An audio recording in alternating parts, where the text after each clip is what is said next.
Hi friends, how you doing? I'm back here again on my Quantus world that I'm sharing with some friends, and I just wanted to show everyone what I've been up to the past few weeks. It's been quite a while since I showed off, so there's been a lot of changes. So the home hasn't changed a whole lot. From the outside, it looks pretty much the same. You might notice all my storage here is gone. I've emptied out a lot of stuff. It seemed like I was having some performance issues with all the decoration I had up, so I got rid of a lot of the decoration, and the storage has been totally moved to a new place. Huh. Some Endermen been having their way with my roof. Darn Enderman. Alright. Back here I got my bedroom. I've got a blood chest that I've got linked with a, what do you call it, entangled chalice. So this is for repairing all my weapons and gear.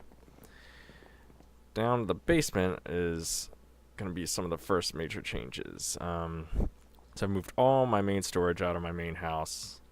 I set up this beacon just to give me some speed boosts.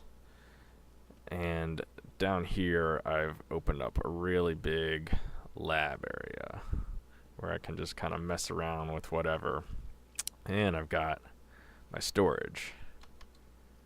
This is still a little laggy and hard to get into flight. So this is my storage drawers network.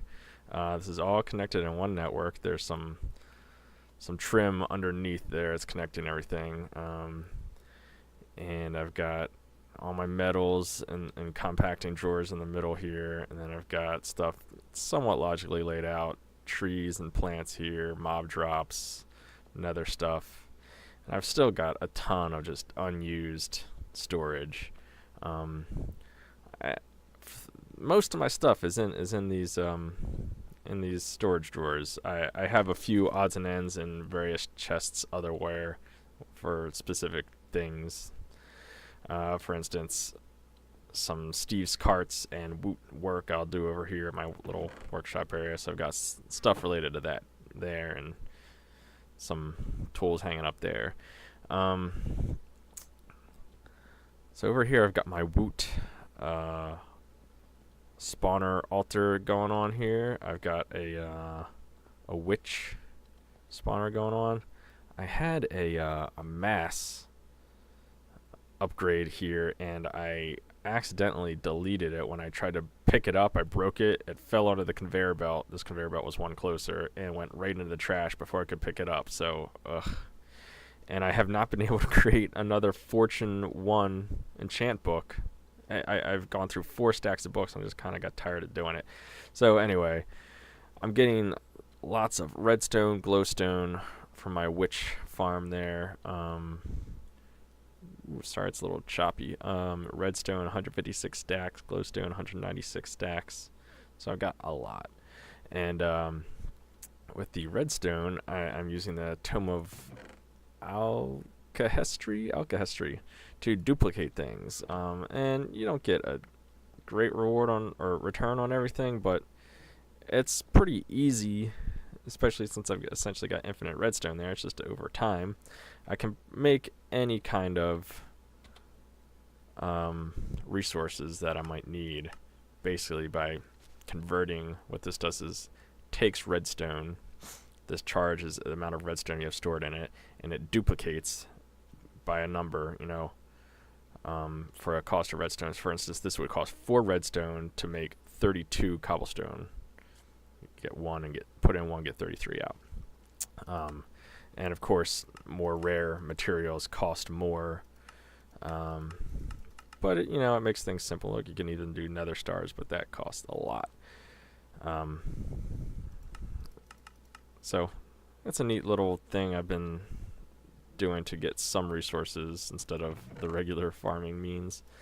And then of course glowstone is nice for all kinds of decorative blocks. So the lab, this took me better part of a week to dig out and to dig out and decorate. Here we go. And it's mostly marble on the floor and walls. I've got this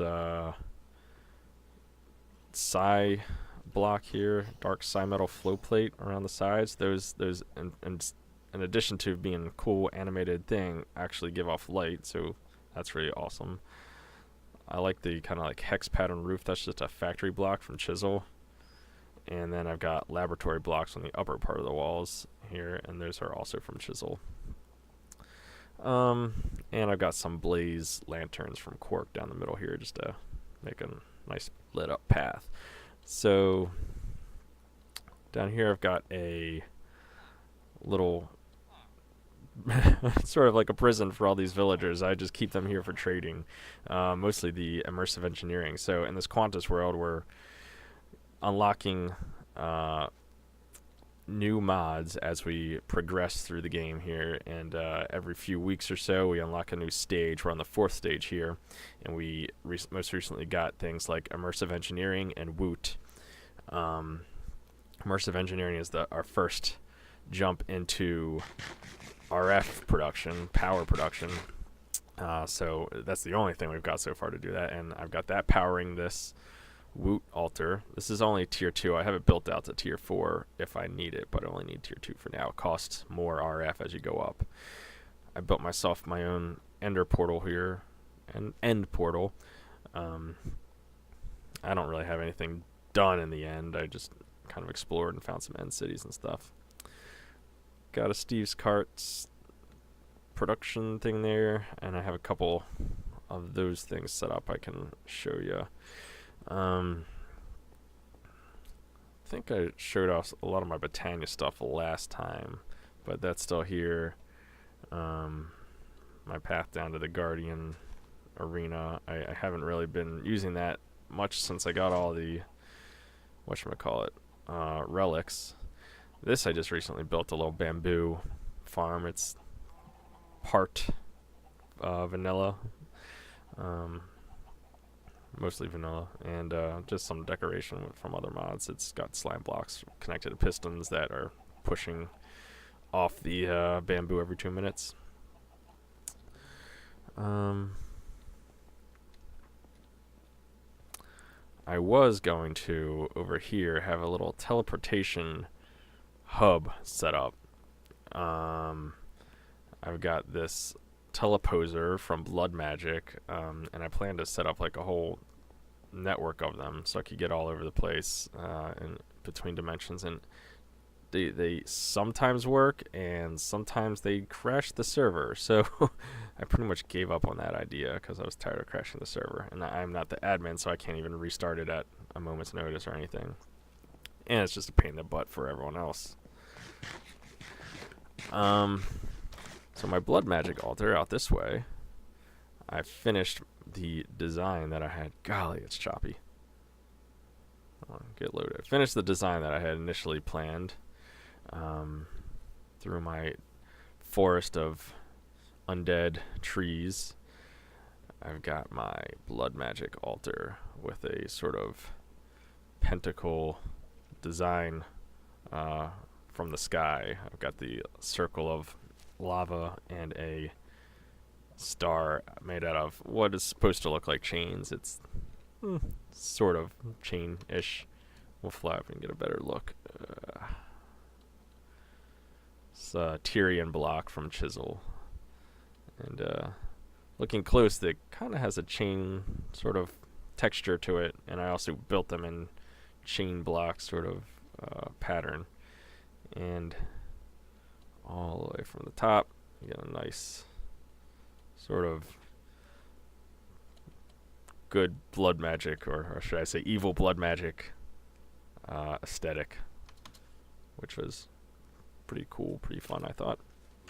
And this of course connects back down to my main lab, my little mob farm in here with what do you call it, cursed earth, and all the items here are being routed back to my main item storage via blood magic routing nodes. I've discovered those to be the best sort of long distance routing option available. They're really nice. Let's get it to be day again so I can show you some more stuff. I can't sleep on thin air. Oh my goodness.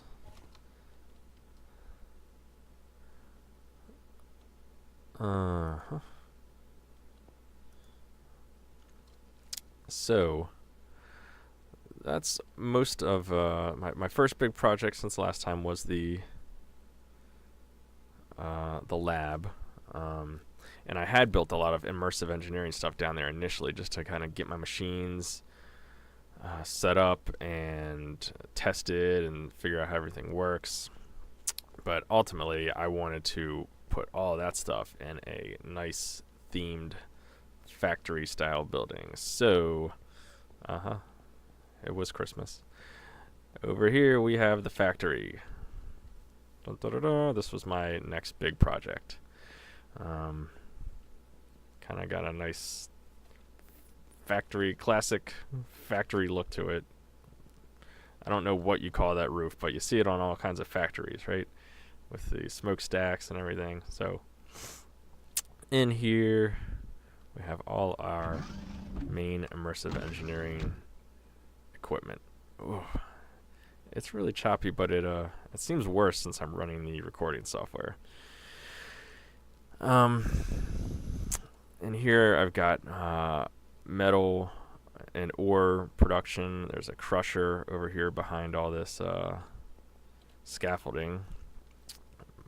Ores, any ores that I picked up from my inventory are automatically sent to this chest, go through the crusher, get crushed, and then sent into the arc furnace to be smelted. It's great. Takes a lot of power, so the whole rest of this system is set up for power production. Over here we've got some squeezers, industrial squeezers, which squeeze things like seeds and well, mostly seeds, excuse me, into I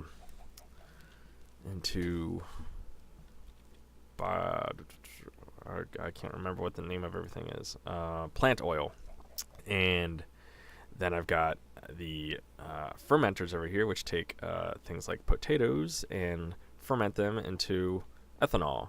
And then I've got a couple of refineries here, which take the plant oil and ethanol and refine it into biodiesel. And I am getting pretty full on biodiesel. So that is stored on this big tank. Each of these tanks can store 512 buckets of their respective liquid. And that biodiesel goes over to this diesel engine. And you turn that on, make some nice chugging sounds, and that will fill up these capacitors up here, which are basically like your power storage battery sort of things. Everything's connected with these pretty cool looking wire connectors, and immersive engineering's got a really nice kind of style and aesthetic to it, which is great. It takes up a lot of space though. So yeah, this is the factory. Oh, and of course the seeds and the potatoes have to come from somewhere, and back here is that somewhere for me. This is my little Steve's Carts planting area. I've got a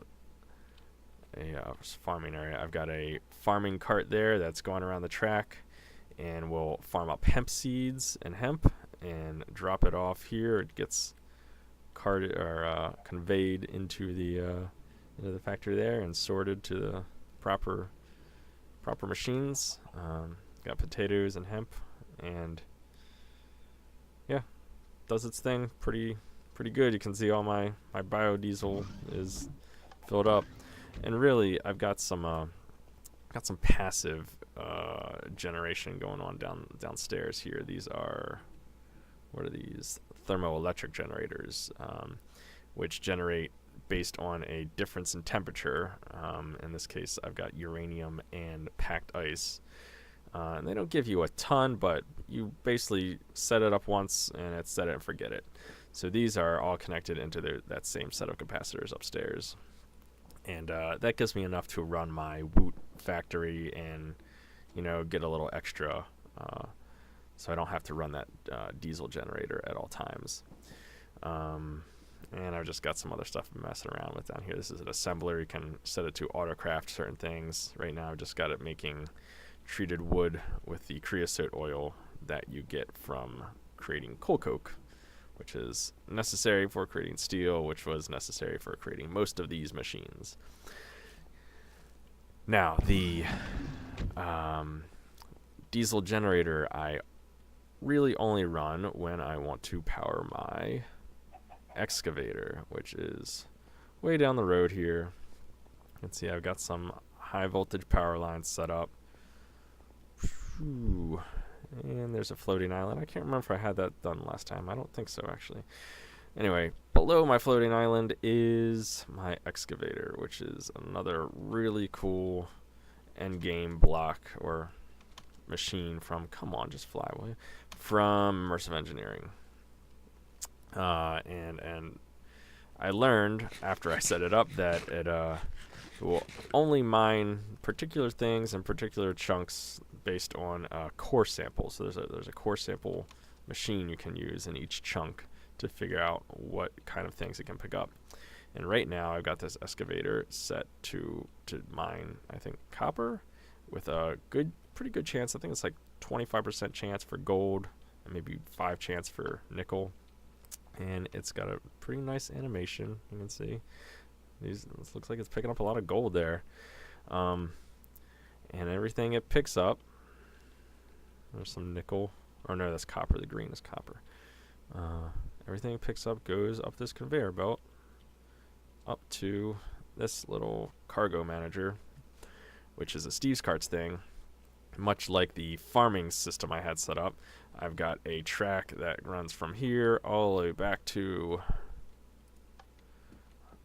my factory, so I can set a cart on here that will drive back and forth and transport my excavated minerals back to the factory for processing. Now I could have just set up a blood magic item routing node system to send that, and it would have been way simpler, but I'd done that already and this was fun.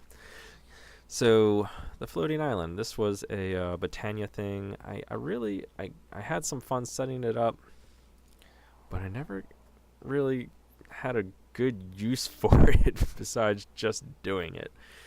So it's here. I kind of added the trees, for style. It had the roots coming out the bottom, so it looks kind of neat, at least I thought. And I put some fancy Britannia grass up here, and that was the end of it. I don't know what I want to put up here. Right now it's nothing. But it looks cool. And my most recent project has been a subway. And man, that takes some doing. I want to use, high-speed rails from Railcraft. And I'm going to have subway stations. This is just a marker for myself to note that I want a subway station here to connect down underground to where the subway is going to go. And it's going to connect various points on the map. You might have noticed all the beacons I have set, not beacons, but landmarks or whatever you call them, all over the place. So down here's another user on the server has set up some docks. I want to connect those. I want to connect my my sort of villa over here and the main town here. And way up here, we've got a friend that's set up a wizard tower, a really cool wizard tower up in the up there. And eventually, I want to build out in the desert here too. So I want to set it to go out to there. I've got it. I've gone up here, this little circle. I've gone up there. I've turned, and I'm like halfway to the wizard tower. A lot of digging, a lot of. Well, you'll see the design I'm going for, which takes a little bit of work. And the high-speed rails take a little bit of work also, because Railcraft is just tedious. But I need to figure out some automation, and I'm hoping we can get into the next age pretty soon, and that will help with things. So here I've mostly just dug things out, but as we get to this corner, you can see the design that I'm going for, which I think looks pretty slick. Really sort of almost futuristic sort of subway with that lit up walls and very smooth, white, bright everything. That was one stack of high-speed rails. It's not that I don't have the base resources, it's just putting everything together is a pain because I don't have real good automation for assembling things. I need to make some more of those assembler machines. So I wanted to have I decided that I'm going to have my main tunnel that's going to connect north and south really far, have this wider and cool angled design. Got these sloped blocks on the bottom and then an angled block on the top. The sloped ones are really a pain to place correctly. I went with the angled on the top just for simplicity because they're much easier to place properly. And then for the little branches, I was going to keep them smaller and square just for my own sanity. And this connects up to the main village. And I'm probably going to set up some luminizers, which are the little things I use to get onto my floating island back there, which automatically kind of magically pull you along. Here's the town, the main town that most people are living in. A lot of people haven't really been playing much for the past few weeks, honestly. It's been primarily me and one other guy who I don't really talk to a whole lot, but he's got his own thing going on over here. But there was quite a lot of development in the early weeks of the server. I'd like to see people come back, but I understand people get bored and want to play other games. There's so many other games out there. I am still pretty hooked on this one, though.